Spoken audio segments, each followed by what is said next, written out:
Welcome into Snow the Goalie, the Only Flyers podcast. We're going to get right to it today. We're not doing a 45-minute episode. We plan on 15 to 20 minutes. We'll see. I think we might do this for a while. Last week, it's me. I went back on my word. I think last week I said, we'll be back, when we're back. Well, we're back a week later. We just can't stay away from this team. The Flyers have started to do some interviews for the president of hockey ops job. Things that are coming out about this job have gotten a little bit interesting and what this team might be looking for versus like what their traditional president of hockey ops job is. So we want to dive into that. A little bit of other stuff, some playoff stuff going on. We're going to dive into it today. We'll see where we go. 15, 20 minutes. Who knows? It's not quite the crossed up morning after that Anthony's been doing on Tuesday, Wednesday, and Thursdays over on that show. But, let's dive into it. I'm going to start with Anthony, who, he's glowing today. It looks like he got a haircut, or he got the three hairs on his head cut. It's been this way since last week, but that's okay. It shows how much you pay attention to our show. But that's all right. Good. I'm doing good. Watch more Rockies Phillies baseball. You'll lose more hair. Yeah, I'm amazed. I'm amazed I didn't fall asleep down at the ballpark last night watching that mess. But Bundy. I think that's why he's like so cranky today. The Phillies are sucking the life out of him. Bundy, let's get to you. They lost 8 in a row, and they lost 5-0. Rockies had lost 8 in a row going to the game, and they shut the Phillies out at home 5-0. Yeah. Look at Anthony. That's what result. Just look at that right there. Of course, we're doing this for our YouTube people, but Anthony looks a little. And he spoke to me already for half an hour this morning, so he's even double tired. Yeah, all right, what's going on, Russ? I already had to talk to both you guys today, right? Now we're back together, so maybe that's part of the problem. Maybe that's it. Listen, Bundy just mentioned for the YouTube, we've continued to add on every week to the YouTube subscribers. Go over to youtube.com/@snowthegoalie, subscribe, hit the subscribe button. For God's sake, hit the subscribe button. All right. We had, 1,200 people or something a couple weeks ago. I think we had 1,000 people last week between this and the Crossing Broad channel. If you're watching the show, just hit subscribe. If you want to mute it or mute the notification or whatever, feel free, hit the subscribe button. We want to get to 1,000. That's our goal here before we hit the summer. So I think we're about 40% of the way there. So let's get there, I guess. Help us out. All right. Guys, the president of hockey ops job, there have been 2 candidates that have been mentioned this week. Anthony, you wrote about both of them. Very different in terms of what they bring to the table, very different in terms of experience. Why don't you, let's start there. Give people a brief overview of the 2 people who have either interviewed or are expected to have interviewed by, let's say, the end of the weekend. No, they've already interviewed. Both have already interviewed. It was Emily Castengay, assistant general manager of the Vancouver Canucks. Scott Mellenby, special assistant to the general manager of the St. Louis Blues. Those were the first 2. I've heard that Doug Wilson, former general manager of the San Jose Sharks, will get an interview at some point. I'm not sure that that's happening this week. Probably next week, I would think, at this stage of the game, since it's a Friday morning here. So yeah, I would say that's where they're at so far. I was also told that the interview list currently probably includes anywhere from 5 to 7 names. So there's going to be other candidates that come up in this thing. So they're moving forward with it. And I'm a little perplexed by the process that they're kind of going through right now. From this perspective, not to say that they're not doing due diligence, because I believe that they are, and I believe that they are, seriously considering, specific candidates, and they're gonna talk to everybody, whatever, and take it from there. But from this perspective is where I'm perplexed. They are interviewing a position that is titled President of Hockey Operations, which means this is the person who will be running the hockey operations of the Flyers and not the business and sales and marketing side of the Flyers. Okay. And this process is being done with a search team that includes Dan Hilferty, who, great guy, loves hockey, but admits that he's not, he's not a hockey person. He's just a hockey fan, right? So a little bit different, right? As in, he doesn't have institutional knowledge of the inner workings of the National Hockey League. Right. But certainly, he certainly step up from where Dave Scott was, right? I mean, for sure. But yes, like you said, not institutional knowledge. Val Camillo, who's the CEO and president of the business side of the Flyers. Billy King, former Sixers GM, who is representing an executive his company's executive search firm, who helps hire, helps clients hire executives for their company. His company tends to, although it's not always, but does tend to focus on diversity hiring. But again, Billy and his people are not institutional knowledge of hockey, right? And then Neil Glassberg, who probably has a little bit more of an institutional knowledge of hockey, but there's a question of whether or not there's a real conflict of interest with him being even involved in this process, because he also is an agent for certain hockey executives, and he has clients through another company that he owns that are competitors to the Flyers, who he is now bringing employees of those clients in to interview for the Flyers position. So even though there's some hockey knowledge there, you wonder what the MO is behind that. And zero folks from the current Flyers hockey operations department or any other hockey people in on this decision-making process. So I'm not 100% sure where they're going with this and why this is the right thing. And, I know Bundy's going to probably give an angle here that's kind of explaining that this job is maybe a little bit more non-traditional than what we would anticipate hockey operations to be. President of hockey operations to be, and if that's the case, then I don't understand why they're calling it the president of hockey operations. So that's why I'm a little bit perplexed by how. Bundy, before you jump in, can I just a quick clarifying? And you mentioned nobody on the hockey side. Torts and Danny Briere, the interim, soon to be full-time permanent GM. Okay. Have they, to your knowledge, been involved in any way in the interview process or like the selection of potential candidates? No, 100%. Not that I'm aware of. No. It's interesting because it feels like whoever the president of hockey ops is, or whoever gets hired, is being told Tortorella is your coach and Danny is your GM. I would assume that they're not removing the interim tag on Briere so that there's at least the potential of, if you wanted to bring in your own GM, you could. But I believe to this point the notion has been that he would be the GM. So, and we can I think brought Bundy back on now. Yeah, I'll let Bundy say what he's going to say, but just answer what you just said, Russ. It's really an optics thing, right? It's basically saying let whoever the new president of hockey operations is be the person who decides to remove the interim tag off of Danny, so that it's like a public. Oh yes, I'm on board with this. This is the person that I want to be my GM. But I mean, we all know that that's just kind of a public relations move, really, more than anything else. But yes, that's what it is. But I'll go back, Bundy. Let's backtrack to what you were about to say before we cut out. Yeah. Can you hear me now? Is it okay? You sound delightful. Okay. Yeah. So just so you guys know, and I know we talked about this 4 or 5 weeks ago when it came on. I told you guys I had asked Danny to meet, and we met yesterday, actually, for probably close to 90 minutes in his office. Didn't really get into any of the president, the discussion about that. It was more about hockey and format and players, because we talk a lot about hockey, and I know that we're thoughtful in terms of how we talk about the team. So I'd always wanted to tell Danny, like, here, we're around, we do hockey, we cover hockey, but I just wanted him to know that, to pick his brain a little bit.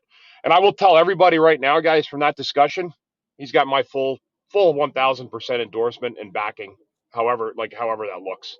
So that, as part of what, we had a great discussion, went through a lot of, as a couple of old guys that going through our days here in Philadelphia, but it was really, really good. I'm excited for him. It's funny. And going into that, it's funny. Danny's one of those guys that still keeps his office up at the front. and he won't move back yet because it's to the main GM office because he still has the interim tag, and that's kind of probably what I would have done too. So that's just the way his thinking goes. But yeah, the president job is interesting, guys. And you know what, Anthony, you're right about the presentation of how it's laid out there. And it's weird because is the job, and I was thinking about this in a multi kind of layered way. If I'm involved, like if I came back or there was something I was doing with the team, I would have to be involved with the actual hockey side of it too. It can't just be out going kissing babies as a representative of the Flyers. Whoever comes in, I has to be able to, for me, has to be able to play both sides of that, whether you're an ambassador with the business side, but you're also a multifaceted person with the hockey side that has to work in conjunction with them.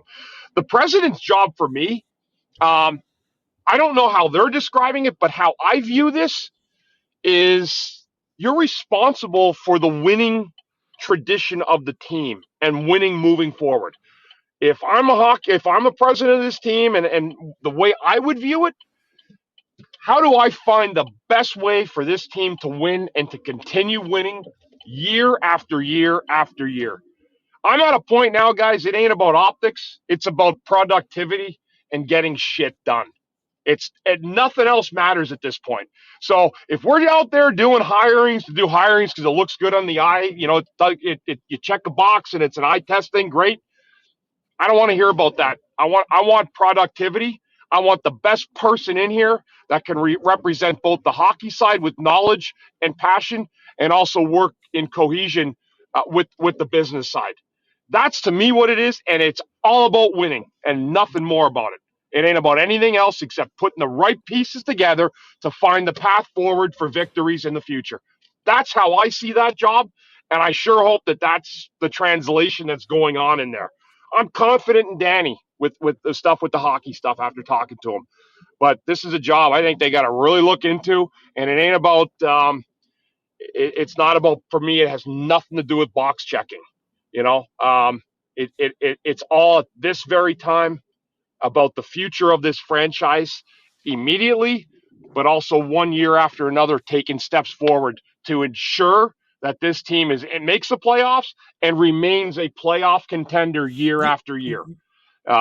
Danny knows he's got a lot of work to do. Sorry, Anthony, and you know what? And he's going to need a team of people around there to help. And I agree. And that's why, when you hear a name like Doug Wilson, for example, right? I mean, here's a guy who was a general manager in this league and was, pretty successful in his tenure out in San Jose, where he was at for, I believe, 18, 19 years, right? I mean, and they never won a cup, but that Sharks team was, in Wilson's tenure, was always competitive, was always good.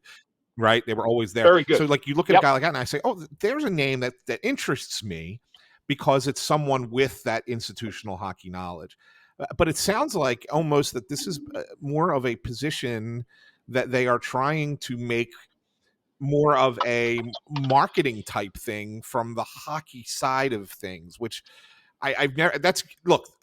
I've never seen that before, and maybe it's a bold new strategy, right, that they've got, and they feel like doing this will let everybody have their own lane, and Danny can have the autonomy to run the team as he sees fit, kind of like in the old days when the GM was just the person in charge, and that's it. The GM, right? And so maybe that's what they're kind of going for, and if that works out, great. I mean, maybe that's a new approach, and it's different, and it's fresh, and hey, that could be a thing, and that could work.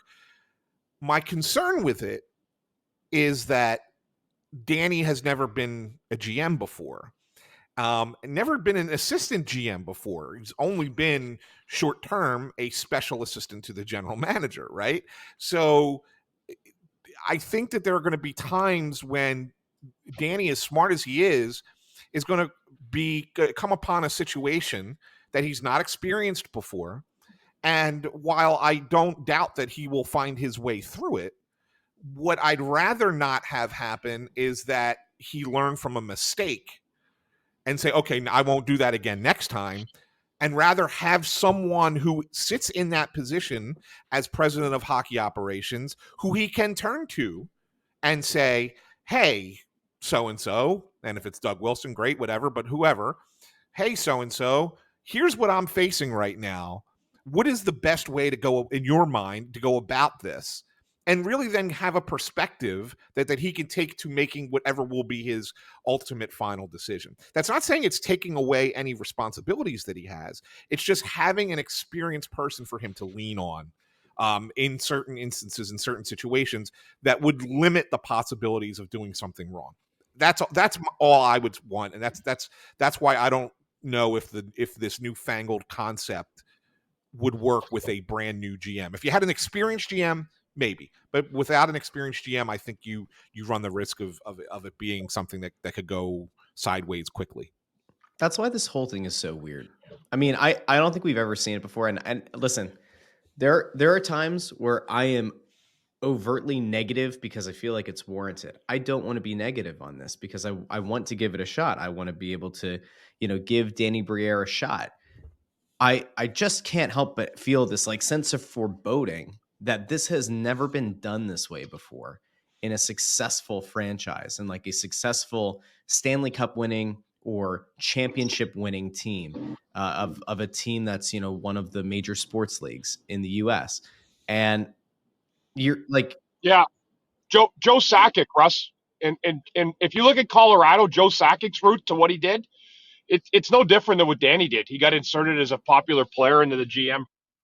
I hired an obscure coach in Bednar, and they went on to win a cup with high draft picks and good free agent picks. Yeah, so it's happened. To be clear, I don't happened. mean the GM specifically. I mean that you have this low experienced GM. Yeah, so Sakic's a good example. But the coach who has the gravitas in the league, not an obscure coach, one who also comes with sizable ego and all that, and institutional knowledge and all that. But then there's no president above either of them at the moment. And it looks like they're leaning toward a PR move more so than a traditional president of hockey ops. So that's what I'm saying. Like that's what's weird about this. As it currently stands, the person with the most institutional knowledge is the head coach. He's got more of it than the GM and the CEO of the team, or the owner, the governor of the team. Like that. Russ, who was John Tortorella's GM when he won the Stanley Cup in Tampa? Can't even tie his skates. Probably couldn't even skate from blue line to blue line. Right, Anthony? Feaster? Yep.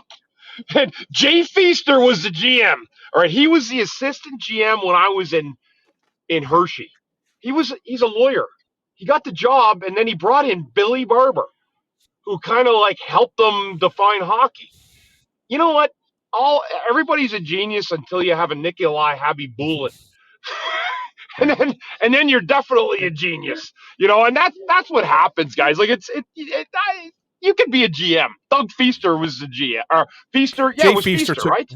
Yeah, Jay Feaster. Yeah, that was it.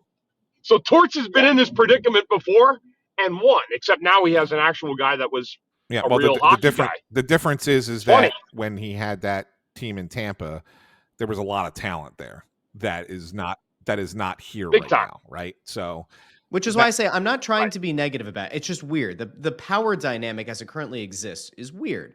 So it's interesting that it appears that, like the Shirovs of the world, who had initially been rumored, don't seem to be the priority right now. Like you would think that if he were going to be a lead candidate, that he would have perhaps been one of the first people in it. And maybe over the next couple of weeks, as I interview people, like he'll pop up, or there'll be people who are of his ilk who will pop up. And like, maybe they ultimately do make, like the good old boys, hire. It's just interesting. And I'm also not saying, by the way, that like the way they're going right now, like I don't know anything about Emily Castonguay. Like I've little to no knowledge of what she's done in Vancouver. It doesn't mean she hasn't done a great job. It doesn't mean she hasn't done a horrible job. I genuinely don't know. And I'm not going to like speak on something I have no knowledge of. But I think it's fair if we sit back and we say, all right, we know that the business side of the team has kind of cleaned up their act. They did a much better job over the past 18 months. Are the Flyers looking to have somebody who's in that president of hockey ops role, who's more visible to the fans, is walking around the concourse, is like more affable, is more front facing than what we've traditionally had, at least over the last 10 years or so, where you have like the Bob Clarks and the Paul Holmgrens of the world, and then the Chuck Fletchers of the world, who like will occasionally do their media appearances, but largely are kind of off to the side. They're advising from that role rather than being out in the public. And if they think that it's better for the organization for that person to be more, I guess, approachable or to be more accessible to the public and the media, then maybe it is a good idea to kind of break the wheel.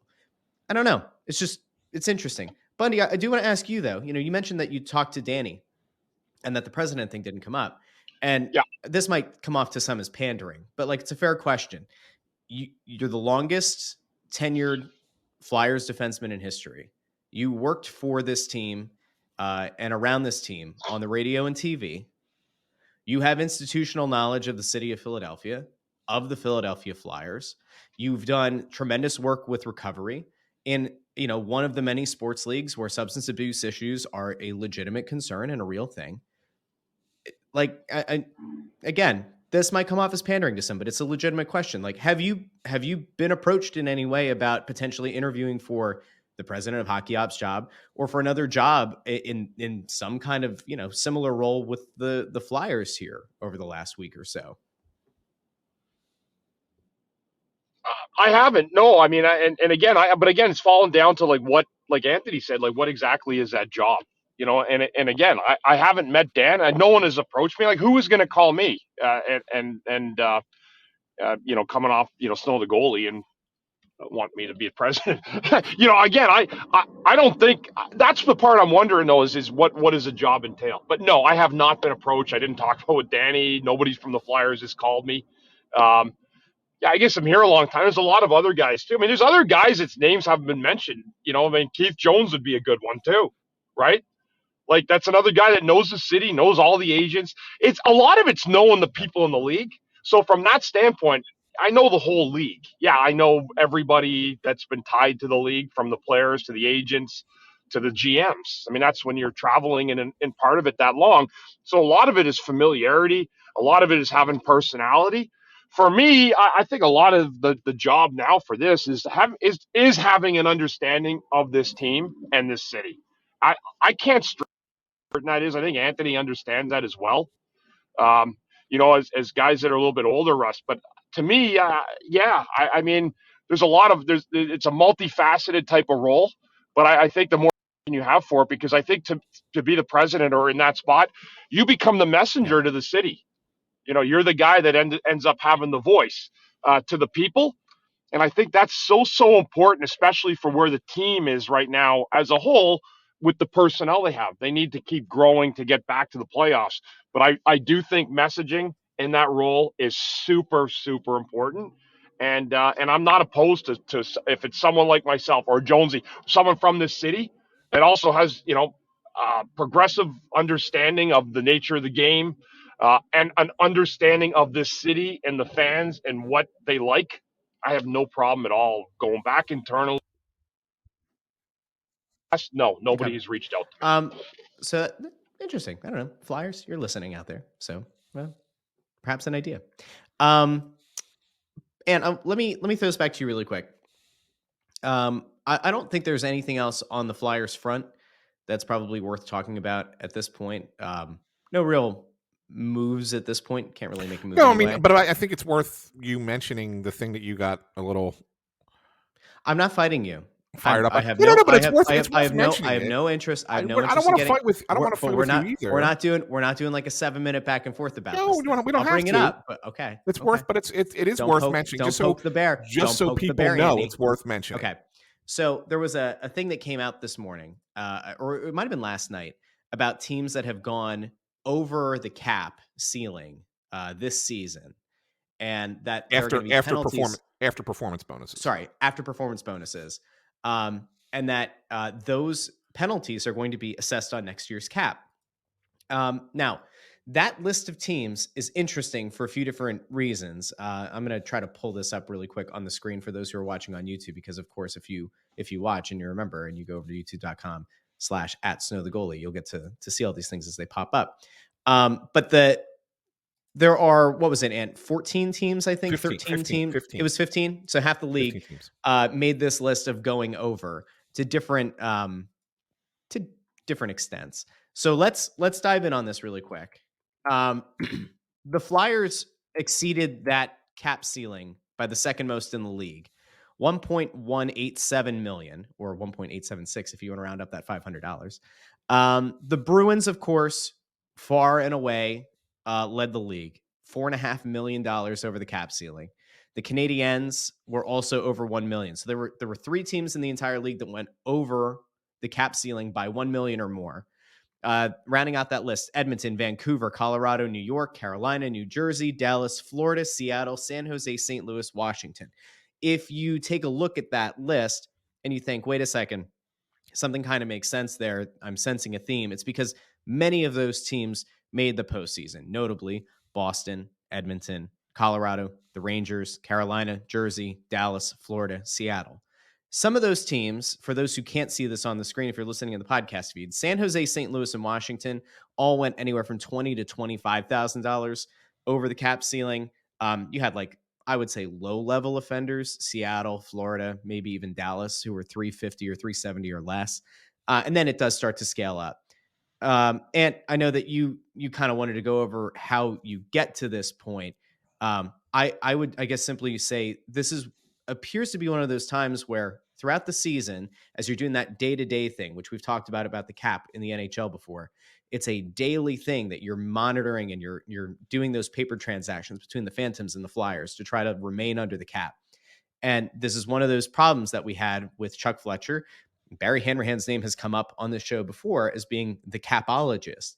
When you fly so close to the sun, you're inevitably going to get burned. And it appears as though that's at least part of what may or may not have happened here. So can you, I guess, shine some light on this? Yeah. So first thing I want to say is this happens every year, right? So the problem with the way that the NHL cap is put together is there is a cap, but it's not really the cap, because it's actually lower than what the cap is, because what ends up happening is when you put a player on long-term IR, right, that money comes off of your seasonal cap hit, but it still remains and impacts where you are at the end of the season once you're paying performance bonuses out. And so therefore you could then go over the cap technically with the performance bonuses. And if you do, then you are dinged down the road. And usually LTIR causes this. This is not something new that just happened. 15 is the most teams ever, but that's probably tied into the fact that it was a flat cap, right? And you know, the pandemic created this situation. So this is something that is affecting more teams now than maybe it ever has before. But it has happened many times. And because you don't know if certain players are going to hit their performance bonuses, you don't know what injuries you're going to have, you don't know how many times you're going to have to call players up and down, whatever. It's really difficult to manage that when the cap is updated on a daily basis as opposed to just being a number for the year, right? So it's much harder to do that, to kind of follow along. And so what ends up happening is teams go over and then they lose that little bit of extra space. It's dead money against the cap the next year. So that's why, you know, you don't always want to put people on LTIR. Now, if you're a good team, if you're a better team and you put money on put players on LTIR because you know you can then, once the playoffs start, take them off LTIR and be over the cap, like the Tampa Bay Lightning were the first team to really kind of take advantage of that. Vegas was that was with Hedman, right? It was Stamkos was the first one a few years back, if you and remember. The one Hedman, they did it with Hedman. It was Hedman a couple of years ago, Braden right? Point. They did it with Braden Point too. They've done it many times. I mean, it's brilliant. Listen, that is a brilliant move. And if you're willing to pay the penalty, the potential penalty, like, it's an absolutely brilliant move in every way, shape, and form. And so, it's amazing that the league hasn't really fully closed that loophole. If you think about it. So I mean, this is why it shows that the NHL sometimes is a Mickey Mouse operation, because this is all put in place to favor the teams who don't want to spend. That's really what the whole point of this whole situation is, right? But yeah, sometimes teams are going to exceed it and take the penalty, even if they're not a good team, and the Flyers happen to be one. And I'm not trying to defend their cap management because I think it's been terrible, but this is something that it turns out to be a circumstance of hockey, and it happens all the time. The one thing I can say is that the Flyers were probably aware that this was coming. They probably realized by the deadline. And look, maybe getting rid of, if they would have traded JVR, they wouldn't have had this happen, right? They Yep. probably would have been, or at least not as much. I think it would have been close. I don't think it would have been. Maybe they may not have, had 1.1 million. It might have been a little bit less. If But they'd anyway, moved Braun at the deadline and JVR, like, you're probably getting a little bit closer. Right. Yeah. I mean, anything like that. But I mean, still, the fact is that they probably also know that when you look ahead to next year, even though they're getting hit with this dead money hit, because they're probably going into a season where they're going to have a lot of young players make the roster and make the team, and they're going to get rid of a lot of money off of their cap, that having that $1.1 million cap penalty is not going to hurt them. Yeah. Because they're not going to be a competitive team. They're not going to be a contending team. Shouldn't say not going to be competitive. Not going to be a contending team next year as well. So I think that that's just how I wanted to kind of just break it down. I mean, I know people are going to probably kill them for like, oh, here we go, bad cap management again. This happens all around the league, and the Flyers maybe had a little bit more that went against them for a couple of reasons. But really, the difference between it being a 1.1 million penalty and say like a $400,000 penalty is very, very negligible, and something that they're probably well prepared for, because they're not going to be a contending team next year. So they're not going to be operating as close to the cap once they're out from under. They're not going to be paying JVR next year. Obviously, they're going to trade Kevin Hayes. They're probably going to move on from Provorov. Like, they're going to get out from a lot of these longer, bigger money contracts, and so therefore it doesn't make a difference really. It's just kind of, it's a thing, right? It's just unless the Flyers get Connor Bedard. Nah, even still. Friedman. Well, no. So it's funny because I'm sure you probably saw this. It was a tweet that definitely got some traction, I guess we'd say. So, and I think this is the last thing for this week. So Brandon Summerman, who covers the team, put out a tweet earlier this week, and I'm looking to see where it's at now. He, God, where was it? All right, here it is. So Brandon Summerman tweets this out a few days ago, and it kind of blew up Flyers Twitter. Just had a scout ask me this hypothetical question. What if the Flyers get Bedard? How does that affect their rebuild? Is it too early for that type of talent in the rebuild? It honestly stumped me, and I'm still thinking about it. And I don't know, is it too early?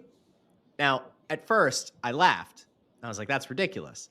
Then I thought about it. I laughed again because it's still ridiculous. If there's a scout out there who currently is thinking to themselves, I don't know, is it too early for you to get a generational talent? I don't know what we're doing here. I don't know what that scout's doing, scouting for any team. Let me ask you, if the Flyers were somehow to get the hockey gods to smile on them and they picked up Connor Bedard in this draft, is it too early to add Connor Bedard to this rebuild? Let me throw that to Bundy. Bundy, is it too early to add a legit talent like Connor Bedard to this rebuild? I'm really hoping this works here because the internet. Sorry, guys, I wasn't home. It's funny. I actually talked to Danny about that yesterday. I said, what if, you're praying for the hockey gods to get you as close to number one or number one? And I asked him, is there any kind of formula? Is there anything? Do the Flyers have a package that could land you the first pick? And I don't think he thought that we couldn't. The fact is that whoever gets the number one pick just isn't going to move that pick. Yeah. Right. So I'm thinking, though, if the Flyers end up you take that player no matter what. Even if your team, like Sidney Crosby, when he got picked by the Penguins, was probably in worse shape other than Fleury than the Flyers were at this shape. Like, they had nobody. They were brutal, even his first year. So, again, you can't pass on guys like that. You can't change the look of that. The same with Bedard. It's the same with McDavid. You take that player regardless. You have no choice because he ends up changing the whole look of your entire franchise. From a financial standpoint, it's like hitting a gold, finding a gold mine. That one player can elevate the look of your whole franchise moving forward, sell tickets, generate excitement, unlike other players that can't. So I think if stuff makes sense, he's got some pieces that he probably can move or will have to understand he's going to have to move, and I think that he'll try to move up. I do. I think there's always something in understanding here. One thing Paul Holmgren as a GM did really good over the years, he understood the value of the big pop for the Philly fans. It's important.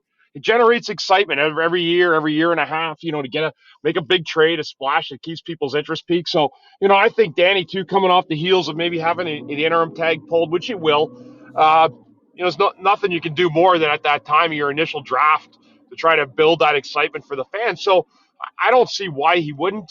I expect some pretty interesting stuff coming out of that. But if you get a chance to draft Bedard, you draft Bedard. Even if you've got 19 other guys that aren't even up to his standard, it doesn't matter. You'll fill those gaps as you come.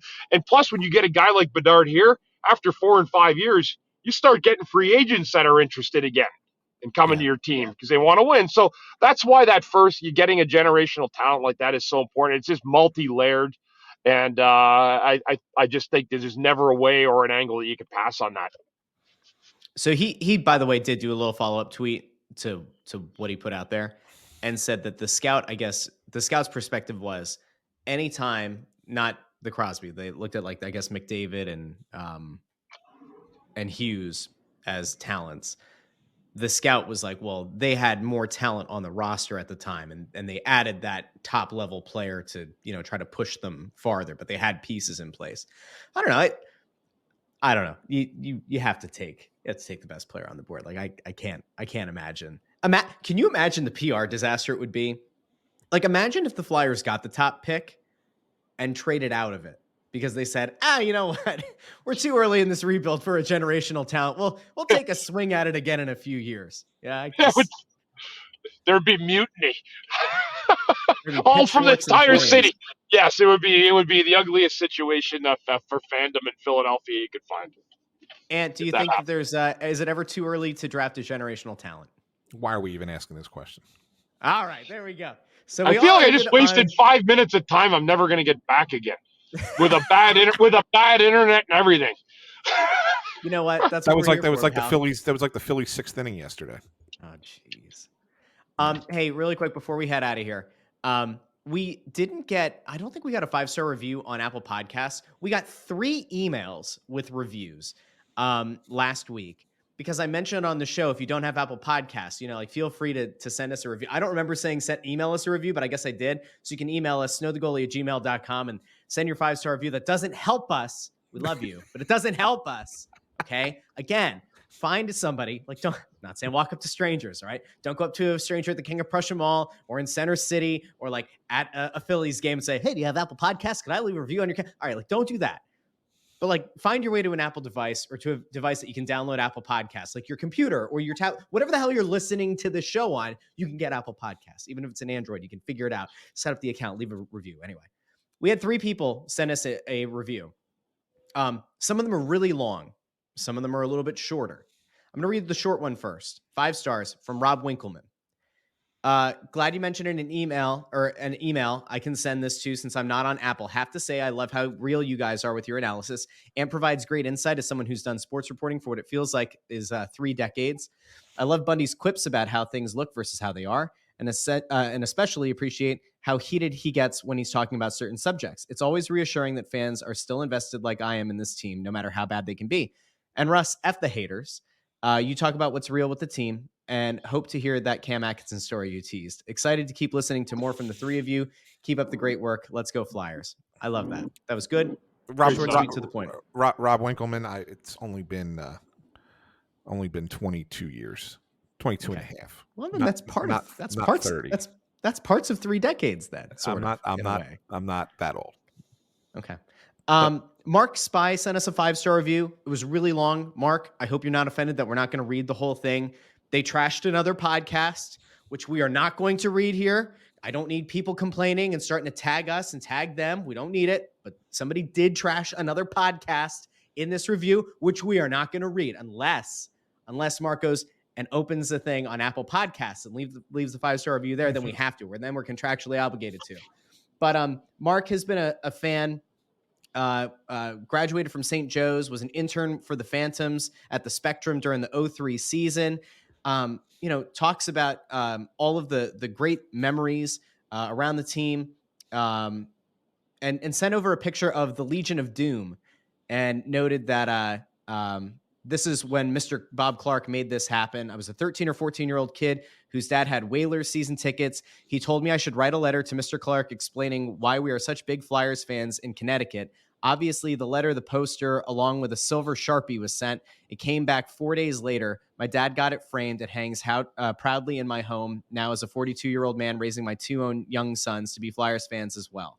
So that's really cool. And also, Mark tried to pitch himself as a potential, we ever wanted to bring fans onto the show to be the first fan, which clearly means that Mark did not listen to way back when in the vault. This is before Bundy, because Bundy would have punched Ant in the face.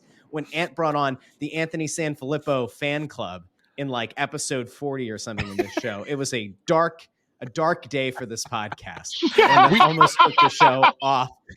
All right. Wait, Russ, we did say though at one point. A dark day for this. We did say at one point that we would consider doing a live episode where the fans could pop in and come on like on video with us and express something like almost like a call in, but with the video element attached to it. So who knows? Maybe that does come up down the road, and Mark can we can explore it this summer or something. All right. Yeah. But anyway, Mark had a lot of nice things to say. So Mark, if you can get an Apple Podcast account, throw this up there. Happy to read the whole thing. We did read it. I sent it to these guys to their emails. They read it. It's greatly appreciated. But he does say, it infuriates me how other pods belittle Flyers legends, past players, and know jack about hockey. Don't give me actual information about the team I love. Opinions are great, but substance, experience, and knowledge come first. Keep up the amazing work, and thanks for doing what you guys do for fans like me. You keep me aware, realistic, and in the loop regarding the team I love. I make it down to Philadelphia once a year, no matter what, and no matter where I've lived, what the standings say, or anything else for some live action. I watch at least 60 games a year up here on TV. A Philadelphia bleeping Flyers fan. I think we got through an episode without an F-bomb, so Bundy, don't break it yet. We've done a good job so far. Fucking A. I've done a good job. I've done a good job today. I have. I've held everything together pretty fucking good. At the end of the day, it's been... Yeah. I tried so hard. You brought it up. You brought it up. You tried. You brought it up. By the way, you fucked yourself. The last one... It's all gone to hell. It's all gone to hell. All right. The last one that we got here, I can't figure out what kind of review this was. I think this person said 5 stars, but they also said 3 stars. And you know how I am about 3-star reviews, guys. We had somebody who definitely hates me, definitely hates Bundy for talking about recovery on the show. So that just to give people an idea of how wonderful this person is. They actually took time out of like a 4 or 5 paragraph dissertation to complain about Bundy talking about the fact that he does work in the recovery community. So if you're listening to this show, spend like 1 minute. If you're listening to this show and the biggest takeaway that you have is that you're pissed off that Bundy helps people with addiction problems, you got some issues, Home Slice. And it far goes beyond my inability to modulate my voice. By all means, I appreciate you sending it over. We read it, but it does say something about you know what, Russ? 3 stars. You know what? They did fillet Anthony though. Well, this person, what happened? They filleted you. I mean, it was a slobber job of epic proportions. Wow. But see, the thing is, what did they like the most about me? See, this is the narcissism kicking in. Was it my the Flyers fan club was one thing in episode 40 or whatever. Was it my soothing voice? Hold on, let me see. Hold on. Anthony has no voice modulation. Anthony has no flaws here and is excused from the criticism, except for not pointing out how it's done to the others. Okay. All right. Yeah. So I mean, there are other nice things in here about Ant. I can send that. I feel like that scene from Private Parts in when Howard Stern is using his voice to get that girl excited, right? Maybe that's what it's a family show, Ant. Maybe that's what I do. Show. Maybe that's because I know how to modulate my voice properly. So you're oh god, I don't. That's there's too much to unpack. There. Like way too much. Talking into the talking. Anthony's still like talking to the fans all the time. They'd be like, Luke, I am your father, Luke. This is like, Anthony's like doing his own brand Like of a Tommy boy. ASMR. So there we are. Anthony's gonna seductively start reading reviews like right up against his mic. And then they said I can modulate my voice. No, please stop rubbing. God, stop rubbing the mic. Oh my God. Nobody needed that. Listen, if you're listening on the podcast feed, we appreciate it. We really do. And we encourage you to keep listening and subscribing. But man, there are some things you miss on the YouTube feed if you're not following. Welcome to the post 200 episode era. Yeah. Oh, so that's what this is. 200 episodes, everything's hunky dory. You hit 201 and Anthony starts stroking his microphone. No, we're not making it 200 more episodes. It's over. It's all over, ladies and gentlemen. By the way, we said this was going to be a 15 or 20-minute show. It's been 46 minutes. There have been a couple of dropouts a few times along the way. Bundy, it's not your fault. Sorry about that. I'm sorry. It's my fault for the last minute notice. Anthony started off the show kind of like down in the dumps, finished it by like rubbing his microphone. I don't know. I think it's time to go. A big thank you to everybody who listened to this week's episode. If you watched, I know I've said it 15 times, but please subscribe over on the YouTube channel. You can now just go into the YouTube search bar and type in Snow the Goalie and you'll see the channel. It's now overtaken the Crossing Broad like rankings or the Crossing Broad like videos for Snow the Goalie. Subscribe to Snow the Goalie over there. By the way, if you're watching on the Crossing Broad feed, and there are some of you who do every week, and that's fine. We love you. And some of you comment down below the Crossing Broad video. And again, we love you. It's great. Go subscribe to the other channel. Help us out. We want to get to 1,000. That's our goal before the summer hits. 1,000 subscribers over on the YouTube. By the way, if you're listening in the podcast feed and you're like, Russ, please shut the hell up about this. I feel like this is like, I don't know if you guys listen to WRTI, the classical and jazz station in Philly, but like every season or every like twice a year, they do like the public funding drive where they talk about it. Like they go in between songs and they talk about the need to raise money. And you're like, please stop. And eventually they say, you know what? We can stop as soon as we hit our goal. I will stop talking about subscribing to the YouTube channel once we reach 1,000 people. Okay? I'll take that bet. Will you? Yeah, I'll take that bet. You think I'll stop promoting it? No, I'll stop promoting it incessantly. I'll still mention it. Okay. All right. So a big thank you to everybody who listened, who checked in, who watched today's episode. We'll be back. I think we'll be back next week. I think if we can shoot for 15-minute episodes, which end up becoming 48, God help us, I think we'll be okay. Maybe by next week, we'll have some more candidates to talk about. We'll talk a little bit more about the president of Hockey Ops job, get an update on where the playoffs stand and all that. So for Bundy, who you can find on Twitter at CTarian6, and of course, BundyRecovery.com. Yes, sir. And for Ant, who you can find on Twitter at AntSanPhilly, I'm Russ at Joy on Broad. Thanks for listening, watching Snow the Goalie. You can find this show anywhere you get your podcast, YouTube, and then you can also find us on Twitter and Instagram at Snow the Goalie, Facebook.com/Snow the Goalie, and the Snow the Goalie Twitter community. All of those links are in the description to this episode in your favorite podcast app or on YouTube. So we'll talk to you again next week. Go Flyers.